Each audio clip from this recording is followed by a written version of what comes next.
नमस्कार, Byju's exam prep IAS Hindi platform पर आपका स्वागत है। दोस्तों, आज हम लोग प्रमुख चर्चित स्थल में 30 मई 2022 से लेकर 5 जून 2022 के प्रमुख राष्ट्रीय और अंतर्राष्ट्रीय स्थलों की चर्चा करेंगे। इससे पहले एक बहुत महत्वपूर्ण सूचना, आप लोगों ने 5 जून के अगर पेपर को देखा हो तो विगत जो ये आज हमारा 8वां एपिसोड है, तो आपने देखा होगा कि हम लोग साहिल क्षेत्र की चर्चा किए थे, भूमध्य सागरीय क्षेत्र यानी लेवेंट क्षेत्र की चर्चा किए थे, अफगानिस्तान से संबंधित। तो आप लोगों ने देखा कि मैप बेस्ड क्वेश्चन कितना आ रहा है।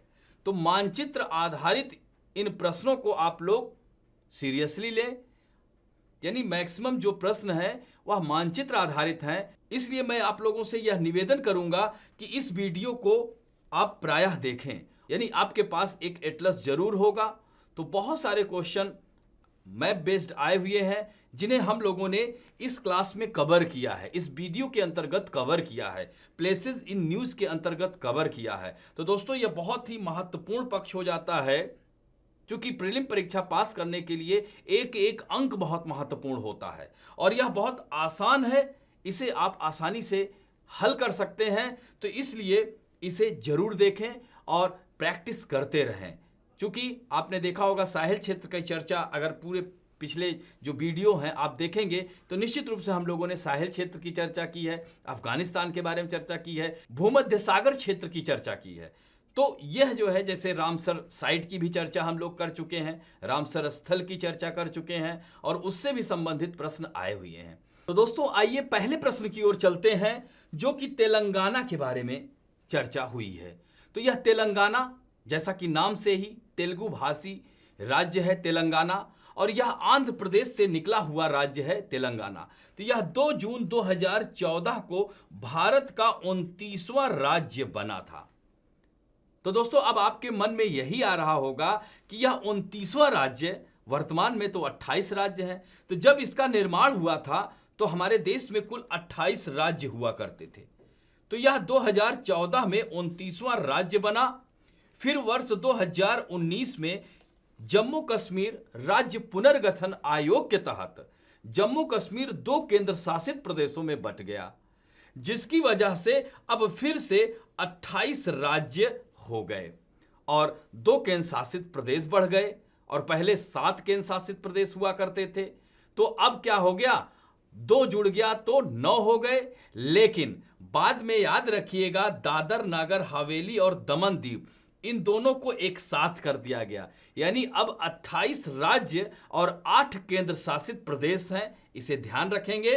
अब यहां पर महत्वपूर्ण यही हो जाता है दोस्तों, तेलंगाना किस राज्य से निकला था? यह आंध्र प्रदेश राज्य से निकला था, अलग हुआ था, और इन दोनों की संयुक्त राजधानी 10 वर्ष के लिए हैदराबाद। और दोस्तों, हैदराबाद आपने सुना होगा, यह मूसी नदी के किनारे बसा हुआ है, मानचित्र में जरूर देखिएगा। तो आइए इसके भौगोलिक पक्ष पे चलते हैं। इसकी अब यहां पर प्रश्न है, निम्नलिखित में से कौन सा राज्य तेलंगाना की सीमा को स्पर्श नहीं करता है? यह महत्वपूर्ण प्रश्न आपके समक्ष है, इसे देखिए। महाराष्ट्र, कर्नाटक, उड़ीसा, आंध्र प्रदेश, छत्तीसगढ़। तो यहां पर देखिए दोस्तों, यह प्रश्न बहुत ही ध्यान रखेंगे, नहीं करता है, इस पर ध्यान देना आवश्यक है। अक्सर छात्र कौन सा राज्य तेलंगाना की सीमा को स्पर्श करता है ऐसे में लगा के चले आएंगे, क्योंकि इसके जो ऑप्शन है इस आधार पर यह बड़े ऑप्शन चुन करके आ जाते हैं, तो इन्हें ध्यान रखेंगे। तो यह जो है सिर्फ उड़ीसा राज्य ऐसा है जो तेलंगाना की सीमा को स्पर्श नहीं करता है। तो आइए मानचित्र में देखते हैं, यानी उत्तर क्या होगा। पहले उत्तर हम लोग बता रहे हैं, तो उत्तर केवल 3 होगा, और महाराष्ट्र, कर्नाटक, आंध्र प्रदेश और छत्तीसगढ़, यह 4 राज्य स्पर्श करते हैं किसको? तेलंगाना को। तो आइए मानचित्र में देखते हैं। यह आप देख सकते हैं तेलंगाना, इसकी राजधानी हैदराबाद, जो कि मूसी नदी के किनारे बसा है। यह आप देख सकते हैं महाराष्ट्र स्पर्श कर रहा है, कर्नाटक स्पर्श कर रहा है, छत्तीसगढ़ कर रहा है। लेकिन दोस्तों, ये देख रहे हैं ना, उड़ीसा ये इधर क्या है, ये आंध्र प्रदेश है, इधर छत्तीसगढ़ है, तो यह बीच में पड़ जाता है। तो उड़ीसा स्पर्श नहीं करता है, जबकि आंध्र प्रदेश करता है। और आंध्र प्रदेश की राजधानी अमरावती, जो कि आपको पता ही है, वह तैयार हो रहा है। तो आंध्र प्रदेश और हैदराबाद, कह सकते हैं तेलंगाना की संयुक्त राजधानी हैदराबाद 10 वर्ष के लिए किया गया था। तो यह महत्वपूर्ण है, इसे ध्यान रखेंगे। अब बढ़ते हैं दूसरे महत्वपूर्ण स्थल की ओर। दोस्तों, यह संयुक्त राज्य अमेरिका की है, जो कि विश्व का सबसे शक्तिशाली देश है। तो यह शक्तिशाली देश भारत का सबसे बड़ा व्यापारिक भागीदार हो गया है। दोस्तों, यह बहुत ही महत्वपूर्ण खबर है। यानी भारत अमेरिका के रिश्तों में कह सकते हैं कि नजदीकियां बढ़ती जा रही हैं। उसका यह प्रमाण है, क्योंकि यह चीन को पीछे छोड़ दिया है। यानी भारत और चीन के बीच व्यापार, इसका मतलब कम हुआ। तो इस तरह से सबसे बड़ा व्यापारिक भागीदार कौन हो गया है? अमेरिका हो गया है। दूसरे स्थान पर चीन है, तीसरे स्थान पर यूनाइटेड अरब अमीरात है, यह ध्यान रखेंगे। और चौथे स्थान पर सऊदी अरब है, और पांचवें स्थान पर इराक है, तथा छठे स्थान पर ध्यान रखेंगे सिंगापुर है। तो दोस्तों, अब हम लोग आते हैं इसके भौगोलिक पक्ष पर, यानी मानचित्रण आधारित प्रश्न पर। तो यह प्रश्न है, संयुक्त राज्य अमेरिका के संदर्भ में निम्नलिखित कथनों पर विचार कीजिए। तो दिया गया है कि अमेरिका का सबसे बड़ा राज्य अलास्का है। तो दोस्तों, अलास्का के बारे में तो सुना ही होगा। यह पहले रूस का भाग हुआ करता था। तो 1863 में अमेरिका ने रूस से इसे खरीद लिया था। तो इस तरह से अलास्का अमेरिका का प्रांत बना, यह ध्यान रखेंगे। और यह अमेरिका का 49वां प्रांत था, और यह अमेरिका के पूर्वी तट पर स्थित है। यहीं पर यह गलत हो जाता है। दोस्तों, यह उत्तरी अमेरिका में, खासकर अमेरिका के कह सकते हैं उत्तर पूर्व नहीं, इवन कनाडा से जुड़ा हुआ है। तो यानी वो भी अगर हम बात करें तो उत्तरी अमेरिका के उत्तर पश्चिम तट पर है। अतः यह कथन गलत हो जाता है। दूसरा है अमेरिका का हवाई द्वीप, यानी हवाईयन प्रांत है। यानी अमेरिका में याद रखेंगे कुल 50 प्रांत हैं। तो दोस्तों, अमेरिका में 50 प्रांतों में आप देखेंगे कि हवाई द्वीप जो है यह पूर्णतः द्वीपों से निर्मित है। दोस्तों, इसकी राजधानी आप लोग देखेंगे तो होनोलुलु है, यह भी ध्यान रखेंगे। और यह कहाँ है? प्रशांत महासागर में स्थित है। यानी इसे प्रशांत महासागर का चौराहा कहा जाता है। Cross road of Pacific ocean के नाम से जाना जाता है हवाई द्वीप को। दोस्तों, यहां पर मौना किया ज्वालामुखी हमेशा इसमें उद्गार होता रहता है। सक्रिय ज्वालामुखी पर्वत है। कहां है? हवाई द्वीप में है। तो यह पूर्णतः द्वीपों से बना हुआ है, यह कथन एकदम सत्य है। तीसरा कथन है फंडी की खाड़ी। दोस्तों, फंडी की खाड़ी के बारे में बहुत महत्वपूर्ण और रोचक तथ्य है कि यहां पर यह फंडी की खाड़ी ऊपर से लैब्राडोर ठंडी जलधारा और नीचे से गल्फ स्ट्रीम गर्म जलधारा जब दोनों मिलती हैं तो यहां पर विश्व का सबसे ऊंचा ज्वार उठता है। कहां पर? फंडी की खाड़ी में। तो दोस्तों, फंडी की खाड़ी में विश्व का सबसे हाई टाइड उठता है, और इन्हीं क्षेत्रों पर ढेर सारी मछलियों का उत्पादन और प्रजनन के लिए उपयुक्त दशा हो जाती है, जब यहां पर गर्म और ठंडी जल राशियां मिलती हैं। गल्फ स्ट्रीम और लैब्राडोर ठंडी जलधारा है, दोनों जहां मिलती हैं वह फंडी की खाड़ी क्षेत्र है। तो फंडी की खाड़ी के बारे में कहा जा रहा है कि अमेरिका की यह उत्तर पश्चिम तट पर स्थित है। तो दोस्तों, यह भी कथन गलत है। उत्तर पूर्वी तट पर, एकदम कनाडा और अमेरिका की सीमा पर है फंडी की खाड़ी। तो आइए इसको मानचित्र में देखते हैं। पहले प्रश्न के उत्तर को आप लोग यहां पर देखिए, क्या इसका उत्तर होगा। तो क्या 1 2 3 यानी केवल 1, केवल 2, या केवल 2 और 3, या 1 2 3 तीनों सही? तो पहला और तीसरा तो गलत है, सिर्फ 2 सही है। अतः उत्तर क्या हो गया? केवल बी हो गया। तो दोस्तों, आइए मानचित्र में हम लोग देखते हैं। यहां पर यह उत्तरी अमेरिका का यह मैप है। तो यह आप देख सकते हैं अलास्का प्रांत क्या है? उत्तरी अमेरिका के, या कह सकते हैं अमेरिका के उत्तर पश्चिम तट पर है, ना कि उत्तर पूर्व। और उसमें कथन क्या था? उत्तर पूर्व, यानी पूर्वी तट पर स्थित है। तो यहीं पर यह गलत हो जाता है। तो यह क्वेश्चन आंसर ध्यान रखेंगे। और यह अमेरिका का सबसे बड़ा प्रांत है। यहीं पर आप देखोगे यह बेरिंग सागर है, यह आर्कटिक ओशियन है, बीच में बेरिंग जल संधि है जो एशिया और उत्तरी अमेरिका को अलग करती है और बेरिंग सी तथा आर्कटिक सागर को जोड़ती है। यह ध्यान रखेंगे। और इसी तरह से यहां पर फंडी की खाड़ी आपको यहां मिलेगा, तो वो भी कथन गलत था। दोस्तों हवाई द्वीप आप देख सकते हैं, यह पूरी तरह से द्वीपों से निर्मित यह राज्य है हवाई द्वीप, याद रखेंगे। और यहां पर थोड़ा सा और बे ऑफ फंडी देख सकते हैं, यह यूनाइटेड स्टेट है, इसके ऊपर यह न्यू ब्रिंसविक किसका भाग है, कनाडा का, तो यही फंडी की खाड़ी है, ध्यान रखेंगे, अटलांटिक महासागर के अंतर्गत आता है। अब बढ़ते हैं, तीसरा जो महत्वपूर्ण है इजराइल और यूएई। दोस्तों इजराइल जो कि गल्फ देशों से इसके संबंध बहुत अच्छे नहीं हुआ करते थे, लेकिन इधर बीच आप परिवर्तन देख रहे होंगे। तो दोस्तों इजराइल ने यूएई मुक्त व्यापार समझौते पर हस्ताक्षर किए और यह अरब जगत में पहला ऐसा समझौता है। मैंने क्या कहा कि पहले संबंध अच्छे नहीं थे, लेकिन अब धीरे धीरे इसमें नरमी बरती जा रही है और इस तरह की यह घटनाएं देखने को मिल रही हैं। तो कहने का मतलब यही है, तो यूनाइटेड अरब अमीरात और इजराइल दोनों के मध्य मुक्त व्यापार समझौते पर हस्ताक्षर हुआ। इसमें कहीं ना कहीं अमेरिका पूरी तरह से इन दोनों देशों को नजदीक लाने में महत्वपूर्ण भूमिका निभाया है। तो दोस्तों अब आइए इसके मानचित्र यानी भौगोलिक पक्ष पर चलते हैं, मानचित्र आधारित प्रश्न की ओर चलते हैं। तो यहां पर दिया हुआ है समुद्र और सीमावर्ती देश, तो दिया गया है भूमध्य सागर इजराइल को क्या टच करता है, यानी सीमावर्ती भूमध्य सागर क्या भूमध्य सागर के तट पर इजराइल देश अवस्थित है, तो यह सही है। फारस की खाड़ी संयुक्त अरब अमीरात को क्या स्पर्श करती है, यह भी एकदम सही है। लाल सागर क्या यमन सीमावर्ती देश है, तो यह भी कथन सही है। दोस्तों ओमान की खाड़ी कुवैत,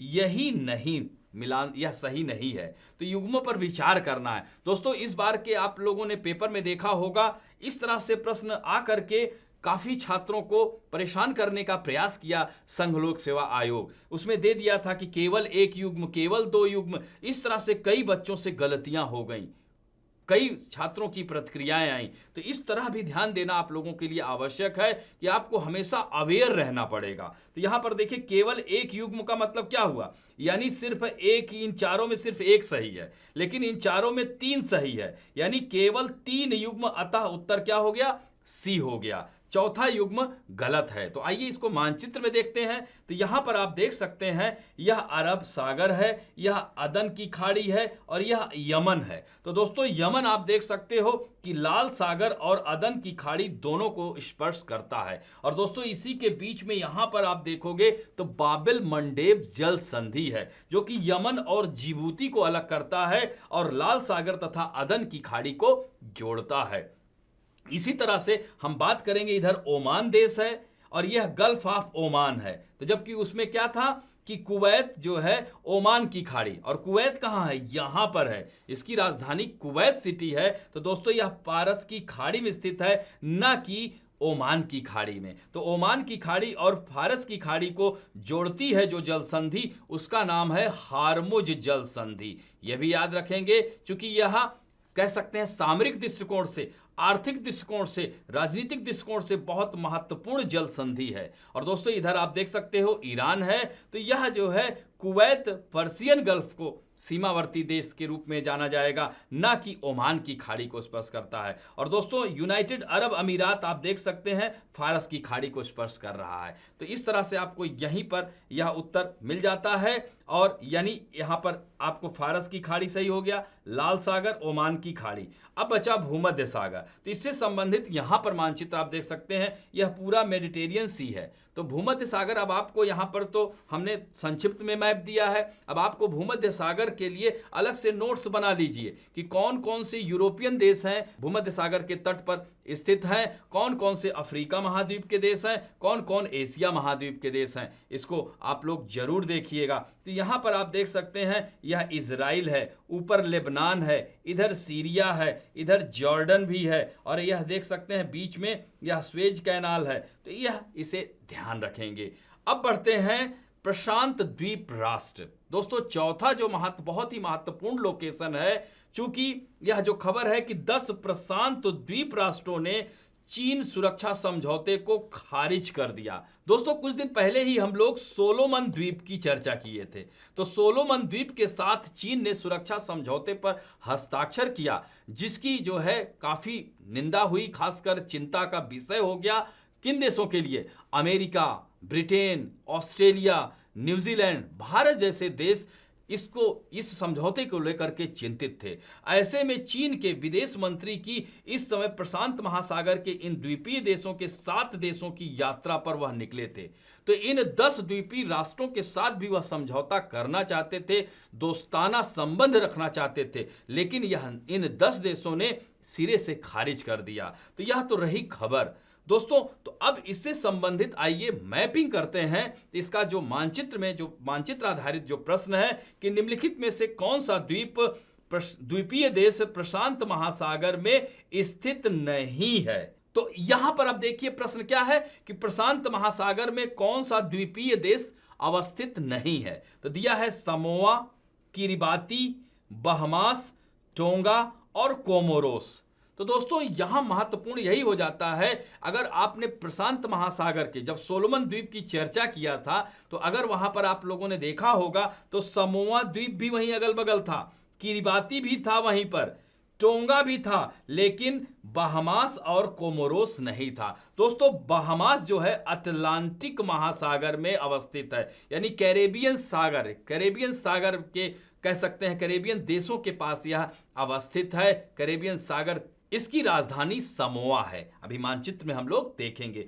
5वां है कोमोरोस। दोस्तों यह हिंद महासागर में अवस्थित है, तो इसकी राजधानी मारोनी है, तो यह भी नहीं होगा। तो यानी 3 और 5, अतः उत्तर क्या हो गया? सी हो गया। आइए इसको मानचित्र में देखते हैं। यहां पर आप देख सकते हैं ये प्रशांत महासागर के द्वीपीय देश हैं। दोस्तों इसको हम कह सकते हैं, यह ओशिनिया महाद्वीप की संज्ञा दे सकते हैं। तो ओशिनिया महाद्वीप के बारे में पहले भी चर्चा कर चुका हूं कि ऑस्ट्रेलिया, न्यूजीलैंड के साथ साथ प्रशांत महासागर में स्थित द्वीपीय देशों के समूह को ओशिनिया कहा जाता है। इसको 3 भागों में बांट लिया जाता है, पॉलिनेशिया, मेलानेशिया, माइक्रोनेशिया। माइक्रो मतलब छोटे छोटे द्वीपों का समूह, और मेलानेशिया यानी मेलानोडर्मिक होते हैं। इनमें यहाँ के लोगों में मेलानिन की अधिकता होती है, यही कारण है कि यहाँ के लोगों की त्वचा का रंग काला होता है। तो इस तरह से मेलानोडर्मिक क्या होते हैं, उनकी त्वचा का रंग काला होता है। तो इन क्षेत्रों में इसे मेलानेशिया कहते हैं। तो आप इन्हें अलग अलग इनकी भी नोट्स बना लीजिए कि पॉलिनेशियन कंट्री कौन है, माइक्रोनेशियन कंट्री कौन है और मेलानेशियन। तो पॉलिनेशियन मतलब बहुत सारे द्वीप, 1000 द्वीप यहां पर हैं। तो इसमें आप देख सकते हैं जो हम लोग चर्चा किए थे, समोआ द्वीप पॉलिनेशिया के अंतर्गत आता है, किरिबाती माइक्रोनेशिया के अंतर्गत आता है। यहां पर आप देख सकते हैं टोंगा यह पॉलिनेशिया के अंतर्गत, सोलोमन द्वीप आप देख रहे हैं मेलानेशिया के अंतर्गत आता है। तो यह महत्वपूर्ण है। अब इसी से संबंधित देखिए यहां पर द बहामास। तो बहामास की राजधानी नसाउ, यह नॉर्थ अटलांटिक के अंतर्गत, यहां पर देख सकते हैं स्टेट ऑफ फ्लोरिडा है, यानी उत्तरी अमेरिका महाद्वीप के, खासकर यूनाइटेड स्टेट ऑफ अमेरिका का सबसे जो दक्षिणतम प्रांत है फ्लोरिडा प्रांत, उसी के समीप यह बहामास अवस्थित है और क्यूबा के उत्तर में है, यह ध्यान रखेंगे। और कोमोरोस आप देख सकते हैं यह इंडियन ओशियन है और यह मेडागास्कर द्वीप है, यहीं पर कोमोरोस है, यहीं जो है मॉरिशस भी मिलेगा, सेशल्स भी यहीं मिलेगा, यह ध्यान रखेंगे। तो इस तरह से इन्हें याद रखेंगे, यह मैपिंग करना आप लोगों के लिए बहुत आवश्यक है। अब बढ़ते हैं 5वें जो कि राष्ट्रीय स्थल की ओर चल रहे हैं। तो यह महत्वपूर्ण है, कांगेर घाटी राष्ट्रीय उद्यान की बात की जा रही है। दोस्तों जैसा कि आप लोगों ने देखा कि संघ लोक सेवा आयोग की प्रारंभिक परीक्षा अभी जो 5 जून को हुई है, इस बार जो है आर्द्र स्थल के बारे में पूछ लिया। जैसे भारत के कुल 49 रामसर साइट की चर्चा मैं कर भी चुका हूं, तो यह ध्यान रखेंगे यहां पर राष्ट्रीय उद्यान से प्रश्न आया हुआ है। तो यह राष्ट्रीय उद्यान कांगेर घाटी राष्ट्रीय उद्यान, यह भारत का दूसरा ऐसा राज्य बन गया है। और यह कहां अवस्थित है राष्ट्रीय उद्यान?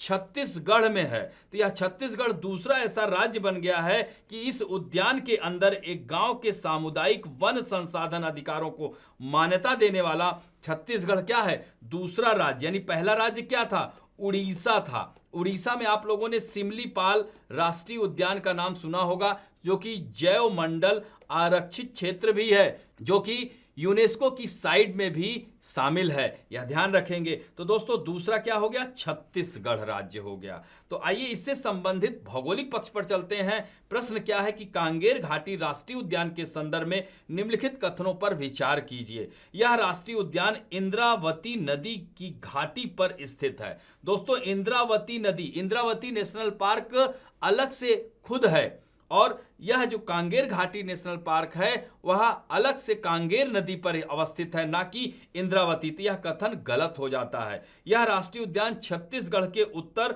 झारखंड की सीमा पर स्थित है। दोस्तों यह भी गलत हो जाता है क्योंकि यह दक्षिण छत्तीसगढ़ में पड़ेगा। तो आइए अब देखिए इसमें उत्तर यानी दोनों गलत हैं, अतः आंसर क्या हो गया, डी हो गया। ना तो एक और ना ही दो सही है। तो आइए इसका मानचित्र देखते हैं। तो ये देख सकते हैं झारखंड को स्पर्श कर रहा है छत्तीसगढ़, मध्य प्रदेश, चूंकि छत्तीसगढ़ मध्य प्रदेश से ही निकला हुआ राज्य है, और यह वर्ष 2000 में, याद रखेंगे वर्ष 2000 में 3 राज्यों का गठन हुआ था, 1 नवंबर, 9 नवंबर और 15 नवंबर को। तो 1 नवंबर को जो है छत्तीसगढ़ मध्य प्रदेश से निकला था, 9 नवंबर को याद रखेंगे उत्तराखंड उत्तर प्रदेश से निकला था वर्ष 2000, और 15 नवंबर 2000 को झारखंड किससे निकला था, अलग हुआ था, बिहार से अलग हुआ था। तो यह छत्तीसगढ़ मध्य प्रदेश महाराष्ट्र को भी स्पर्श करता है, इधर आंध्र प्रदेश को भी करता है, और इस तरह से आप देख सकते हैं उड़ीसा को भी करता है। और यहां पर आप देख सकते हैं कि यह तेलंगाना राज्य को भी थोड़ा सा स्पर्श करता है। याद रखेंगे आंध्र प्रदेश से निकला हुआ है, ऊपर हम लोगों ने चर्चा किया हुआ था, तो यह ध्यान रखेंगे। तो छत्तीसगढ़ तेलंगाना और आंध्र प्रदेश दोनों को स्पर्श करता है, यह महत्वपूर्ण है, इसे ध्यान रखेंगे। और दोस्तों अब यहां पर राष्ट्रीय उद्यान देखिए, यहां पर दिया हुआ है नेशनल पार्क और सेंचुरी भी दिया हुआ है, जैसे तमोर पिंगला यह वन्य जीव अभ्यारण्य है, यह ध्यान रखेंगे। यहीं पर गुरु घासीदास नेशनल पार्क भी है, उत्तर में है। तो यह झारखंड यहां पर है, जबकि कांगेर घाटी कहां है, यहां पर है। तो इस तरह से दोनों कथन गलत थे इसे मानचित्र में। और यह इंद्रावती, यह भी नेशनल पार्क है, इंद्रावती नदी जो कि गोदावरी की सहायक नदी है, याद रखेंगे। तो दोनों कथन गलत हो जाते हैं। तो इस तरह से मानचित्रों को देखिएगा, और आप प्रश्नों को आप लोग प्लेसेस इन न्यूज़ को इसको बराबर देखते रहिए, इसका एक भी एपिसोड आप मिस नहीं करें। और दोस्तों अभी तक अगर आप लोगों ने हमारे इस चैनल को लाइक, शेयर, सब्सक्राइब नहीं किया है तो प्लीज़ आप लोग इसे सब्सक्राइब करें और लाइक करें, कमेंट भी जरूर करें। कमेंट बॉक्स में इन प्रश्नों के उत्तर भी देने का प्रयास करें। तो इस तरह से अब यहीं पर आज का अंक समाप्त करता हूं। धन्यवाद।